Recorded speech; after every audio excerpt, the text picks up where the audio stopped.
სულ ხედავ ხოლმე Facebook-ზე ვიღაცები რაღაც სტატუსებს დებენ 37 წელია და რაღაც აი 37 წელი იყო ზუსტად ის რაც ჩვენ გავიარეთ.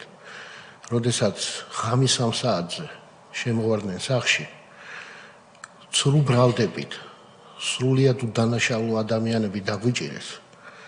გვაწამეს, გვაღიარებინეს ის რაც ჩვენ არ ჩაგვიდენია, მით უმეტეს სამშობლოს ხალადი.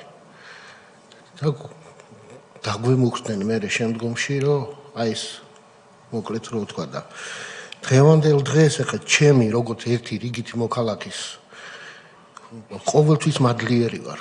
ყოველთვის მადლობას ვეთქვი ბიძინა ივანიშვილს და იმ პოლიტიკურ ძალას, რომლის წყალობით დღეს უამრავი ადამიანი გადარჩა და ცოცხალია.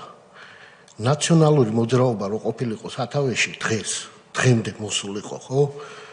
აი ჩათვალეთ, რომ მინიმუმ ერთი ადამიანი დაიღუპებოდა დღეში. ეგ იყო ჩვეულებრივი სტატისტიკა საპატიმროშიც და ისეც. ამისთვის მადლობას ვუხდი პირადად იმ ადამიანს, რომელმაც ეს ყველაფერი შეცვალა. და უამრავ ადამიანს სიცოცხლე აჩუქა. ეს ჩემგან პირადად.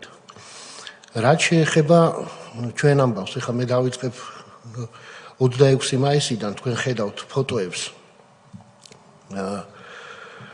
ამ ფოტოებმა გამოიწვია საერთოდ საკმაოდ დიდი რეზონანსი.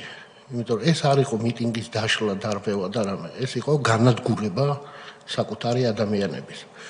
მე საპატიმროში შევიტყვე იმის შესახებ, თურმე მე გადამიღია ერთ-ერთი ის ადამიანი, რომელიც შემდგომში სახურავზე აღმოაჩინეს, რომ ამათ მიყავდა ცოცხალი. მე არ ვიცოდი ამის შესახებ, წარმოდგენა არ მქონდა, იმიტომ რომ ჩვენ ვაკეთებდით რეპორტაჟს. საკმაოდ რთული და მძიმე დღე იყო და უამრავ რეპორტერს და ჟურნალისტს აპარატურაც გაუფუჭდა.